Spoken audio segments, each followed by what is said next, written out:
après 20 ans de groupe, 22 ans maintenant, on a tous à peu près passé la quarantaine, sauf Babette. Moi, le truc qui m'est arrivé de santé, qui fait que j'étais obligé d'être greffé par un sang de cordon d'une femme qui a accouché à Düsseldorf en 99. Donc j'ai une deuxième mère biologique. Donc c'est une renaissance à titre personnel, c'est une renaissance dans la thématique, c'est une renaissance dans la façon d'écrire les chansons, parce que j'ai jamais fait un truc aussi intime et personnel, et en même temps c'est peut-être l'album le plus Dionysos de tous, parce que j'étais même pas là quand on a fait les arrangements. Donc il faut un rapport à la confiance et à l'écoute très particulier, parce que j'ai commencé à enregistrer des chansons, je les ai envoyées au groupe, et les groupes ici même les a arrangées pendant que j'étais à l'hôpital. Donc pendant que j'étais en train de me faire greffer. C'est une renaissance aussi du coup un peu dans le style musical, peut-être plus doux, plus folk, moins rock. Ouais. Enfin moi le rock'n'roll pour moi ça s'est jamais mesuré en décibels. Je pense que c'est plus rock'n'roll de faire une chanson comme on vous a joué tout à l'heure, Hospital Blues, qui a été écrite dans une chambre stérile, une espèce de blues comme ça du Mississippi qui ensuite prend une dimension électronique et presque John Barry James Bond dans les arrangements de cuivre, qu'absolument jouer fort et jouer vite. Mais en fait, on prend plus de risques dans ce disque-là, donc pour moi, c'est le plus rock'n'roll. Mais en termes de son, techniquement, effectivement, on va plus vers un folk cinématographique et des contrastes électroniques qu'on avait déjà saupoudrés sur nos disques avant, mais qu'on assume plus là. Vous êtes assagi aussi, un petit peu. Encore une fois, ça c'est comme la question sur le rock'n'roll. Qu'est-ce que c'est que la normalité? Qu'est-ce que c'est que la sagesse? Je dirais qu'on a mûri peut-être, oui, effectivement. Parce que de chaque expérience, on tire des nouvelles envies. En tout cas, il y a toujours autant de désir. C'est ça qui est à retenir, parce que c'est ça qui alimente le moteur dans les moments joyeux comme dans les moments plus difficiles. Vous en avez justement un petit peu parlé.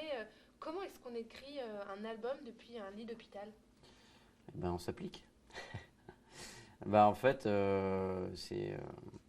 j'étais pas en train d'écrire un album, j'étais en train d'essayer de mettre la réalité à distance, autant pour le livre que j'ai écrit que pour les chansons.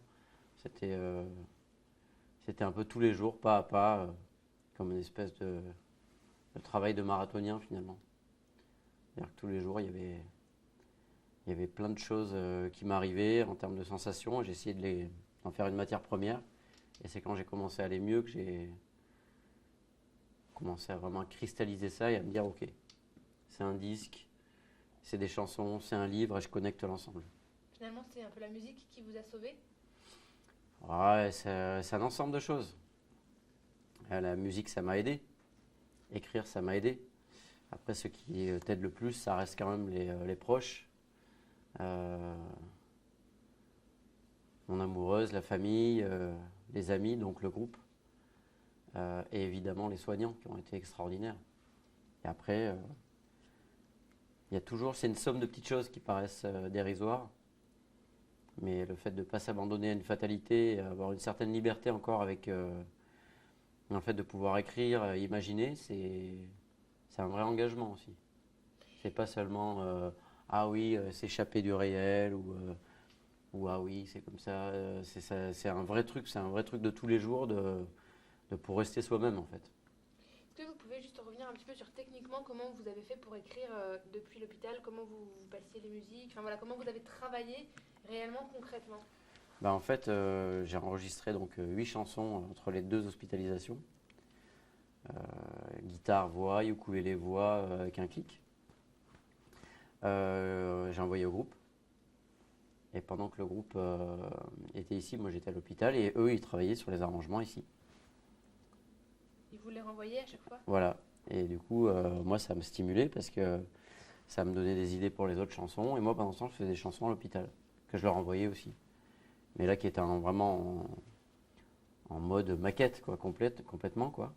Et qu'on a travaillé quand je suis revenu après plus tard ici. Et tout s'est remélangé ensuite. Et là, vous avez retrouvé la forme, ça y est, on vous voit, vous avez envie d'y aller. Ah ouais, ouais, à fond. Ouais, ouais. Après, c'est sûr qu'il y a une appréhension, hein, mais Laquelle? c'est quand même. Je suis passé par un truc assez particulier, donc revenir sur scène, c'est très chargé émotionnellement. Symboliquement, c'est très fort aussi.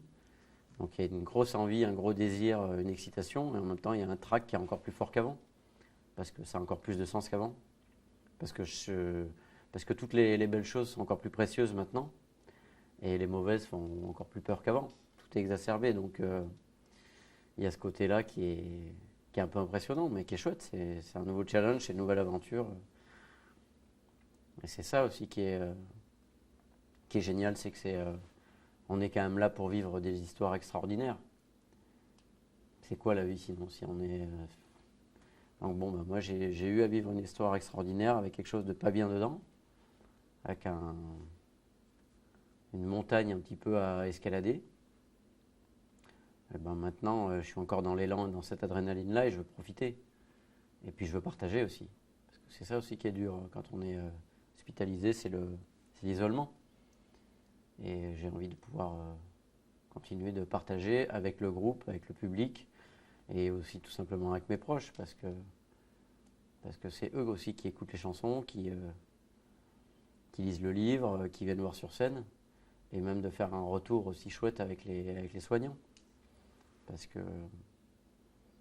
c'est devenu des gens très proches finalement en très peu de temps, quoi. C'est l'ultra intime tout de suite, donc ça me tient à cœur aussi de garder ce lien que eux ont su garder quand j'avais le droit d'à peu près rien pendant 11 semaines. Le lien, ils sont arrivés à le faire passer quand même. Et pour ça, je leur serai toujours très, très reconnaissant et très très admiratif de ça. Merci beaucoup. Merci à vous.